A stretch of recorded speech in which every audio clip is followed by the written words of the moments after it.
What's up, everybody? Welcome to Balkan Moto. Today we're going to do something different. Over the Christmas break, because it's too cold to work in the garage, I actually spent some time building another web tool that can help you understand how to tune your carburetors better. So let's check it out.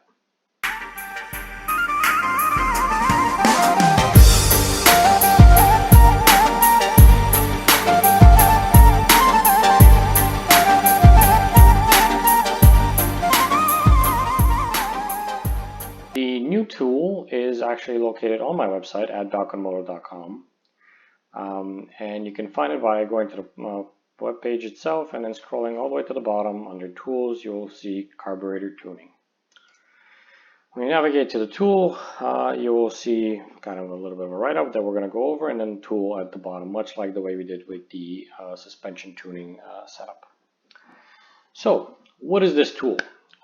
This tool is supposed to help with understanding what the different factors involved in carburetor tuning actually do to the carburetor and the overall operating range of the motor. So in order to understand that, we need to first begin with how do carburetors work? So carburetors are very simple devices that are entirely based on the Bernoulli's principle. In a nutshell, what that principle is that if you have essentially airflow or flow of any kind going through a narrower opening, there is a lower pressure being created in that opening. So how that applies to carburetors is you have air flowing through the carburetor, and the kind of the straight channel that goes through the carburetor is narrower in the middle part. So as that air accelerates through, creates a lower pressure system in there, which then draws fuel through the jets into that air flow, atomizing the mixture, and then it gets sucked into the cylinder where combustion happens, and you have power and all that other fun stuff. So pretty much everything that has to do with carburetor tuning comes down to the components of the carburetor that in one shape or form change the amount of air or fuel that the carburetor is able to access at a particular time. So these different factors and these different components are some of which are replaceable or adjustable, tend to operate on different parts of the overall operating range of the carburetor. And when we talk about operating range, we're talking about the throttle position for the carburetor, since that is the only thing that actually changes on the carburetor, how open the butterfly valve in it is, and by extension how much the actual float is being lifted up and the air and fuel mixture flowing through. So when we talk about tuning the carburetors, we are tuning the different components of the carburetor so that they work more effectively at the specific operating ranges of the throttle position that they affect. So diving into a little bit more detail here, we're going to talk about what those factors are and what those components are, and what parts of the operating range of the throttle do they actually affect. So starting from having a completely closed throttle to about 25%, so a quarter of the way open, which would pretty much mean the essentially the idle and initial startup of the motor, are being controlled by kind of two main components. One is the pilot fuel jet, and the other is the pilot mixture screw. So the pilot fuel jet is essentially one of the two main fuel jets in the carburetor, and this one particularly is the smaller of the two, which essentially acts as the main fuel supply for the carburetor at 0 to about a quarter of the way of the throttle being open, and dictates how much fuel the carburetor has access to in order to be able to actually provide the appropriate air-fuel mixture to the motor, so that the motor can, one, start up, but then so that the motor can also idle.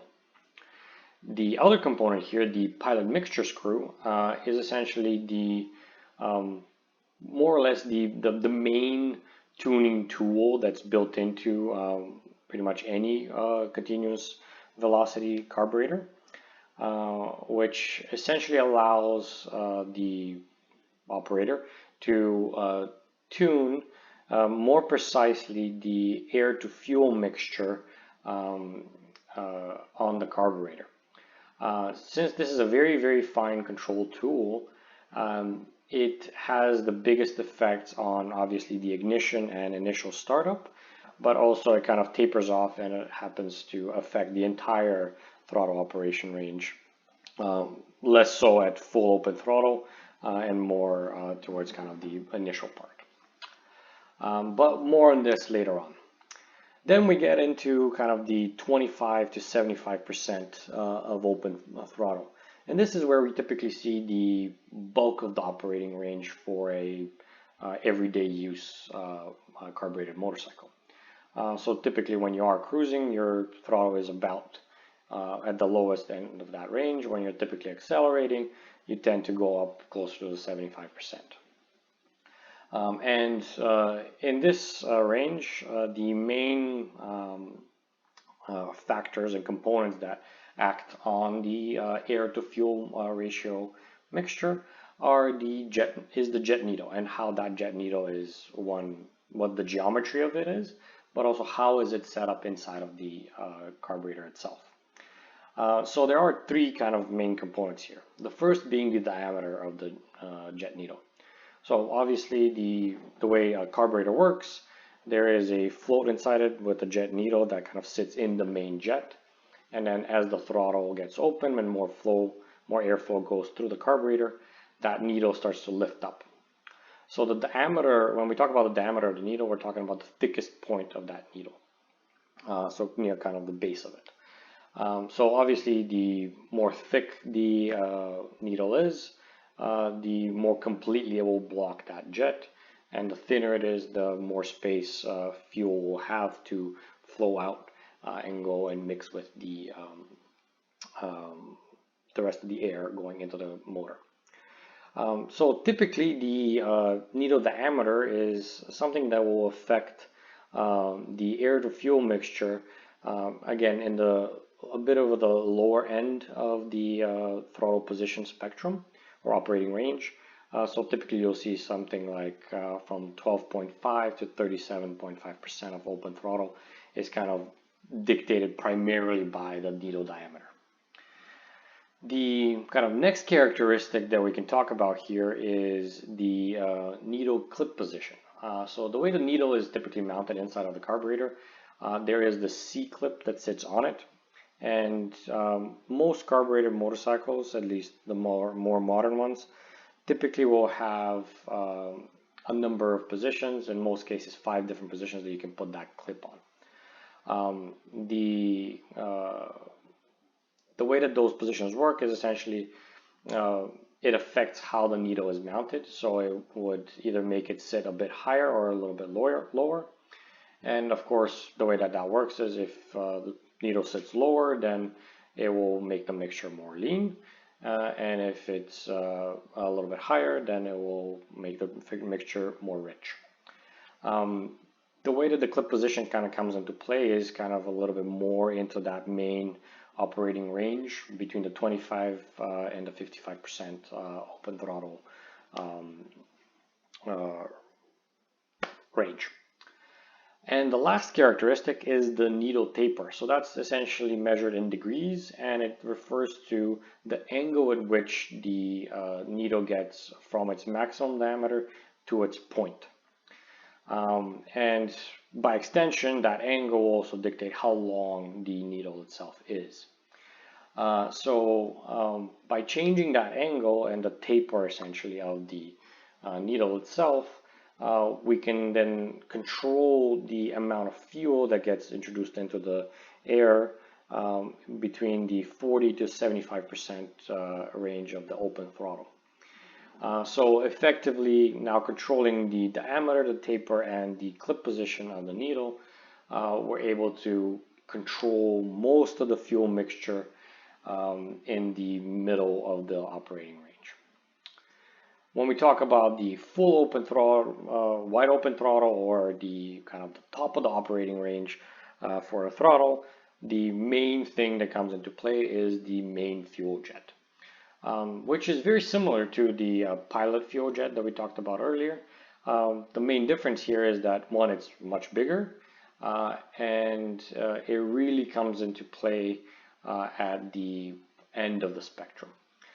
Because most of it is being plugged by the needle itself, not until the throttle is essentially fully open does the main fuel jet is the main fuel jet able to deliver that full capacity of fuel that it is meant for.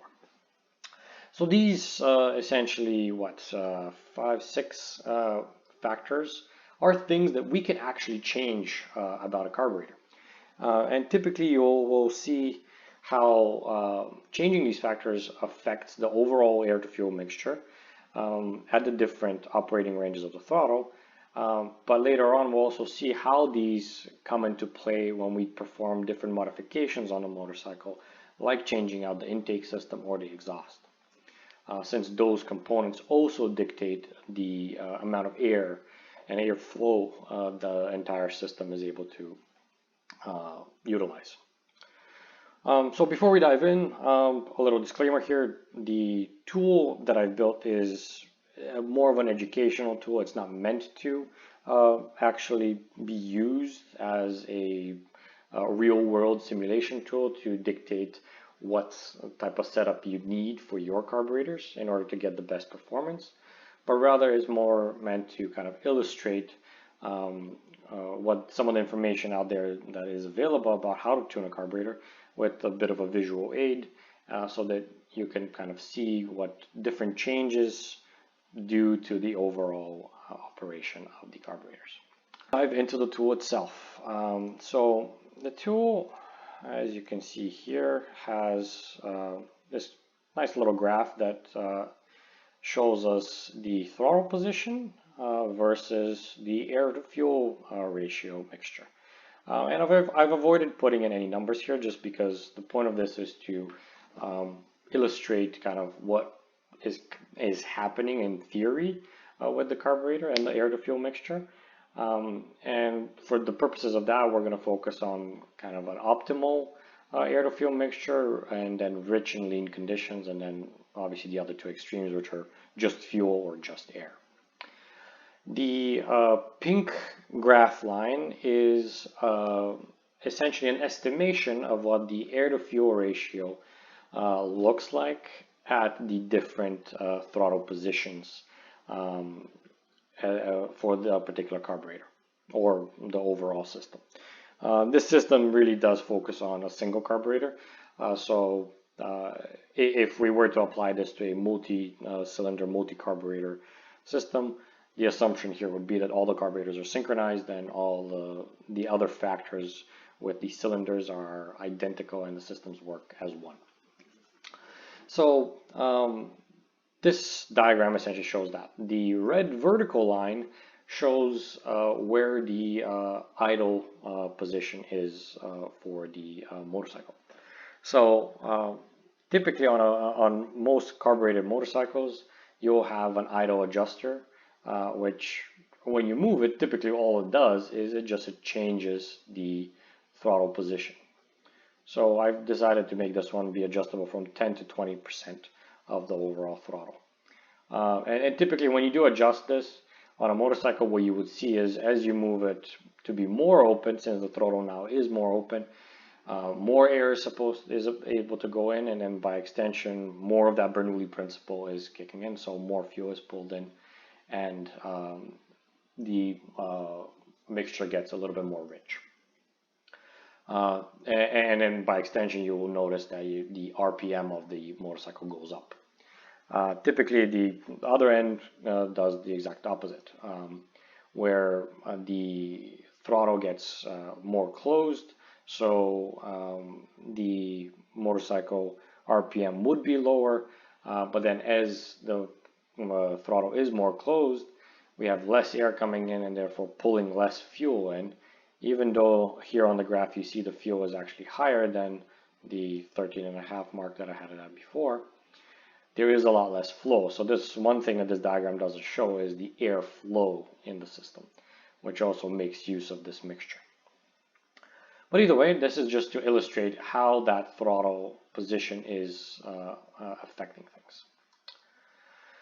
Then we get to kind of the first part of this, and this is the idle circuit. So the idle circuit, as you mentioned before, is something that dictates how the carburetor operates in terms of air to fuel mixture at the initial startup and ignition phase of the motor, as well as at idling. And there are the two factors there that we talked about, which is the pilot fuel jet size and the pilot mixture screw. Both of these essentially operate on the same thing. So you can, in most cases, achieve the same result by adjusting either of these, one being a complete replacement and the other one being a screw that you can kind of adjust on the fly. The main difference is that with the fuel jet, changing it out is a little bit more drastic with each step, whereas the pilot mixture screw is kind of almost infinitely adjustable because you are able to turn it as little or as much as you'd like. So to illustrate how both of these affect the overall graph, we can begin with the fuel jet size, and we can see how as I start to move this up and down, you'll notice that the graph kind of in the lower end will start going up and down far more, and then it will kind of taper off as we go towards more of the 100% of the full throttle. So to show you this, you can kind of see how that graph gets adjusted. So as we drop the fuel jet size, the carburetor now has a lot less fuel that it can access, and therefore the air mixture becomes leaner. If we increase it, that air fuel mixture becomes richer. And you can see that that still has some effect down at the end, but not much. Similarly, with the air to mixture screw, we are doing the same sort of adjustment, except you can see that the air mixture, if you were to close it completely, you're now pretty much tight, so there is no fuel or air coming in. And then on the other extreme, if we turned it out completely, we're getting a ton of fuel in. So the mixture becomes super rich. So typically most motorcycles and manufacturers would have it set at about 2.5 turns out, so from being fully tight, and that would be kind of like the stock setup for the carburetor. To kind of illustrate a little bit more visually as to what is this actually adjusting on the overall fuel map, we can actually graph it. And typically that graph looks something like this. So as we adjust it, that graph goes up and down, and that's why it tapers off at the end. And same thing here, the adjustment is just a little bit more pronounced and more fine, right? So that's what that does. We're able to see how that affects the overall graph there and the fuel to ratio, air to fuel ratio mixture. Then we get into the main circuit, and this is where we're going to essentially be able to adjust kind of that mid-range and the high range on the operating range. So before we jump into the needle and the middle range, we can actually talk about the main fuel jet size. And similar to the idle circuit and the pilot jet, This has a very similar effect, except kind of on the other end of the spectrum, where we can see it making the mixture more rich the bigger it is, or more lean the smaller it is at the end of the spectrum. And the reason for that is that the graph for it looks almost identical except in reverse. So if we looked at the idle circuit being the dark blue and the main fuel jet being the aqua light blue color, you can see how that does more or less the same thing, except it tapers off pretty much on the other end. The main fuel jet has almost no effect at the kind of the low end, the ignition and idle for the throttle and the air mixture. But as we get into kind of like the halfway open and then fully open, that's where it starts to play a huge role as to what the air to fuel ratio mixture is. And we'll see how that can be applied once we start to do some modifications to the motor. So that's what that is. Now, getting into the other three components here of the needle taper, the needle diameter, and the needle clip position. As I mentioned before, the needle diameter, typically measured in millimeters, the thicker it gets, the leaner the mixture will be in that kind of quarter of the way operating range. And then the smaller it gets, the richer that mixture would get. Same with the taper has kind of the similar effect, but on the other end of the spectrum where we're talking about the 50 to 75%. So as we get that needle to be more pointy, we're essentially allowing more fuel quicker into the system, making that higher range a little bit more rich or more lean. And the clip position is kind of the middle of that. So if as we move that clip up and up and up, we make it way more rich right in the middle, allowing for compensation for some other lean conditions in the overall system. So to kind of explain how these actually look, if we were to show them, these are the three curves that they each display. So the diameter being the first one, kind of affecting that down there. The taper being the last one, and the clip position being the middle, and able to adjust that. So obviously, because the clip position has such large jumps, you tend to see much bigger effects on the overall curve. But this is where, you know, having the a tool like the mixture screw allows us to correct for some of these. So that's the way this works. The last bit here is, well, how do we make use of all of these to now tune our carburetor for the modifications that we have done? So typically modifications that affect this overall system are ones done to the intake or to the exhaust. So if we were to, let's say, put in a better breathing filter on our system, typically we would see this. So because the overall system hasn't been affected that much, we would generally just see a little bit of a drop in air to fuel mixture in towards the lean side at the full open throttle. The initial conditions, there simply wouldn't be that much more airflow in the system to say that it is more rich or more lean. So the effects would typically be more on the high end. And really that would be displayed by this sort of green curve that we see here. So if we were to do that, yes, you can technically run your motorcycle with this, since most of your operating would be kind of in that mid-range, but you might start to see a little bit of more popping or kind of not so great performance at full open throttle. So you would want to adjust that, and probably the best way to adjust that at this point is, instead of just messing around with changing the jets and rejetting the whole system, is to just open up your mixture screw a little bit more. So if we were to go for, let's say, 2 points, let's stick around 3. Yes, that will make it a little bit richer on kind of the lower end, but it will correct for some of that behavior in the end.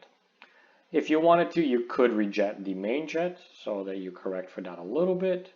So going up from that 112.5 that I had there before, we can go up to, let's say, 120 size, and then maybe adjust that screw back down to 2.5. So then we're back in that kind of stock operating range. Now, if we were to go a bit further and go with a heavy breather intake, so one of those that you typically see on Harleys with the Screaming Eagle cone, large cone shaped filters, or the heavy breathers that are usually found on some of the Yamahas with the butterfly flaps on them. These tend to push in a ton more air in, so their graph would likely be more like this. They will then start to affect our lower end as well. So now that we've rejetted, you can kind of see that even that 120 is not enough to compensate for that. So we would typically want to jet it even further to maybe a 140 at this point to make sure that things are a bit more better, and bump up that screw a little bit more. Alternatively, we can keep the screw down to 2.5, but bump up our idle jet to, let's say, maybe a 20 there. So that will kind of fix that condition as well. And then the last of these intake mods that we want to talk about is what a lot of people are doing, especially nowadays with the whole cafe racer movement. People are putting these pod filters on everything. And pod filters do bring in a ton more air into the system. And, you know, airflow is good. It's not necessarily air volume, but rather air velocity. And having large breathable filters like pod filters, that brings a ton of air velocity into it. It's kind of essentially the same idea behind having velocity stacks. So when we do go with something like that, that adjustment curve that we see here with the green, and you can see how it changes from having a better breathing filter to pod filter, the difference is huge. So with that, if we go back to the kind of the stock setup here of 12.5, if we just dumped pod filters on a carbureted motorcycle, our motorcycle is going to run like shit because you can see it's going to be way too lean at initial startup and idle, so it might not even idle. The mid-range would kind of see a pretty big drop in fuel as well, and kind of leaning that out. So it might run okay in mid-range, but it might not. And then as we go into kind of the upper range, it'll be way too lean. So you're going to start to hear a ton of popping out of the exhaust. The operating temperature of the motorcycle will go up. Your radiator, if you have one, if it's a liquid-cooled motorcycle, will likely be spiking and running all the time just to keep things cool. So you definitely want to correct for that. And typically with pod filters, everyone recommends that you do a full rejet of the whole system. And going from this 112.5, you would want something like 45 in the whole thing. So something closer to this. And then you can kind of see how that corrected for most of that top end and even some of the mid-range. But then you also would want to bump up that idle screw to make sure that that is also okay. So this would kind of be what you typically would see on a carbureted engine with pod filters only on it, and the type of tuning that need to be done for that carburetor to actually perform properly. Now, because we're all, custom builders, we tend to not just do intake mods, but also exhaust mods.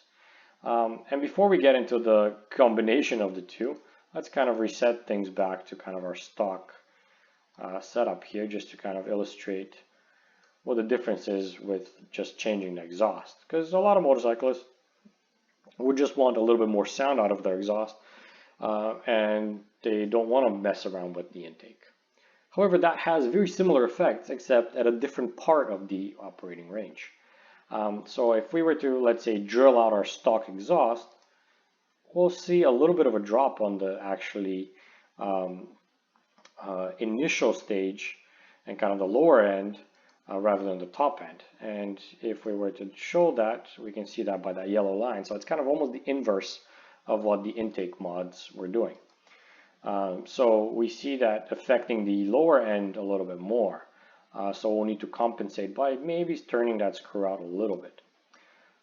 Then as we get into kind of replacement components and having slip-ons, that graph still keeps to go further down and further down. And even with slip-ons, like you'd still want to turn up that mixture screw to make sure that you're not getting a ton of popping, even at just the mid-range where you're just letting off of throttle, or even on the higher end too.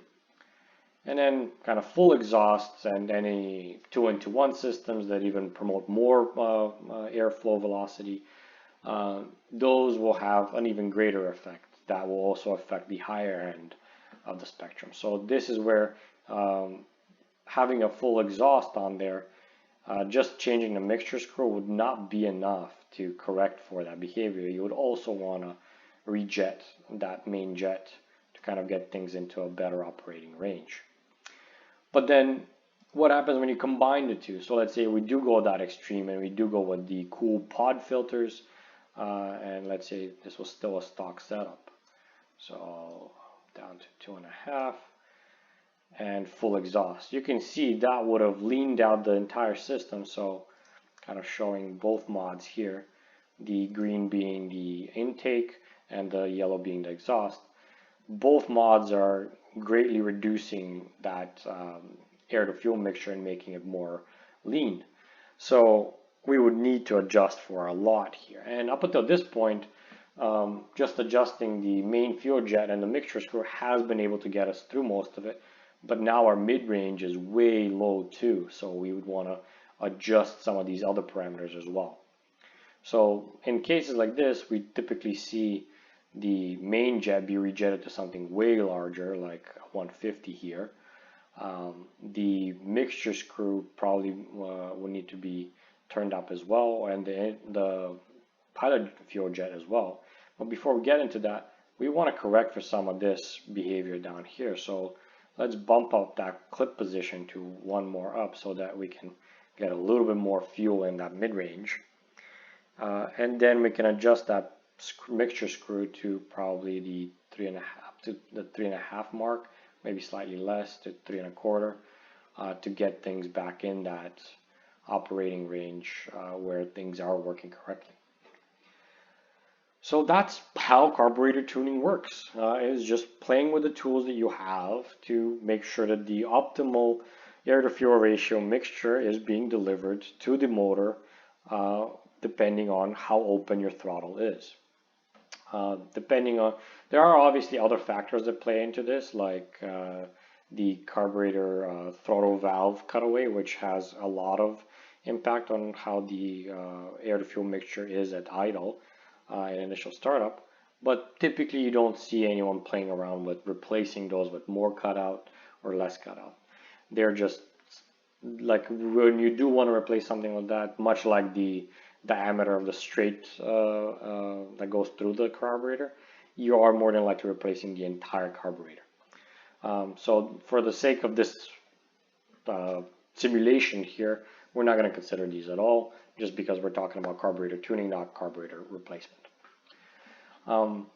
And before we kind of move away from this stuff, there's one other topic that we can talk about, which is typical problems you can have with carburetor setup, carburetor motorcycles, that will also affect your fuel to ratio, air to fuel ratio mixture, and how those can be corrected for, but really what the changes should be if they are detected.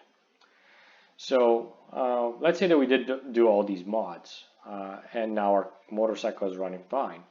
But then we start to develop an air leak in, let's say, one of our pod filters. So now we're tending to get more air into the system. So if we have an air leak in our air box or pod filter, that would make things more lean. So you can see how the whole graph just dropped down. And we can kind of show how that is affected by that air leak. So it's very similar to the way the exhaust affected things, but it's now allowing the system to suck in more air. So it brings down everything. So to correct for this, we would need to rejet even further to, let's say, something like 160, 166, and open up that screw even more to almost like 4 full turns. At this point, we are dumping a ton of fuel into these just to make up for all this air that's coming into the whole system. We might want to actually bump up the taper on the needle as well, just to correct more for that instead of the fuel jet itself. So let's say keep that at 160, but get a more tapered needle so that we get better operation. But again, this doesn't correct for everything. This should really be corrected, and in most cases our air leak in the air box means that you need to seal your air box, or if it's in the filters, your filters are just garbage and you need to replace them with ones that are properly sealed. But then again, this is not a huge problem. It's correctable. When we get into big problems is when you have air leaks at the carburetor boots. So these are the rubber connections between the carburetor and the cylinder heads. So these typically introduce a ton more air where you don't want it, and they tend to affect things even more drastically. So you can see now, even with the bigger adjustment here to correct for that behavior, we still need to jet it even further. So we're getting into kind of like the max range here, and to a point where we can't even tune this out.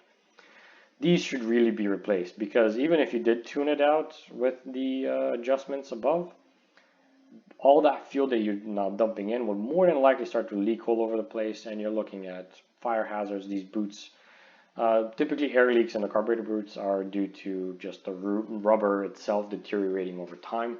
So it having pressure cracks in it, and really it's a cheap replacement. You should be replacing it instead of trying to compensate for it by adjusting things. The last of the problems we're going to talk about is an air leak in the exhaust, and this is a really bad one because it will adjust things very greatly. At higher RPMs, it will allow the motor to essentially pull out more air out of the whole system, and by extension pull in more air, so it will lean out the whole thing like a ton. And you can see here that even with like some of these settings already maxed out, like let's say we're going to max it out even, well, we don't want to max out the mid-range that much, but we can't even get things into a proper state where that top end is going to be always way too lean. Now, when you do have an air leak, you're going to be hearing a ton of popping out of that motor. And you're also going to be noticing a ton of probably heat discoloration in the exhaust. And it should be something that you address right away. This is definitely not something you should try to dial out with tuning your carburetors. The reason for that is that if there is an air leak, that means that hot air is leaking out of the exhaust way before the end of the exhaust. So that heat dissipation that the exhaust provides is actually not happening. So that metal will get absolutely chewed through with that heat. It will corrode, it will start to break, it will start to discolor. And if you have a multi-cylinder engine where you have an air leak on one of the exhausts but not the other, then you have a system that's imbalanced. You have one cylinder running way too lean and the other one running, let's say, on an optimal range. That will ultimately make the entire motor run like shit, and you'll start to hear vibrations and feel them, and things are just going to go downhill from there. So in any case, an air leak in any place is something that needs to be addressed right away, so that you don't have to play around and mask the problem by tuning the carburetor, but rather use those tools to then do what they were intended and just tune the overall performance of the carburetors to produce the best possible air to fuel mixture so that you can have optimal performance. So that's it. That's the tool. Make sure to subscribe, hit the little bell for notifications. Check me out on Instagram at Balkan Moto 2018. And I encourage you, come to balkanmoto.com and play around with the tool so you can learn how to tune your carburetors. Again, don't take these numbers too seriously. These are just for illustration purposes so that you can see how they affect the overall graph. Yeah. Thanks for watching, and I'll see you next time.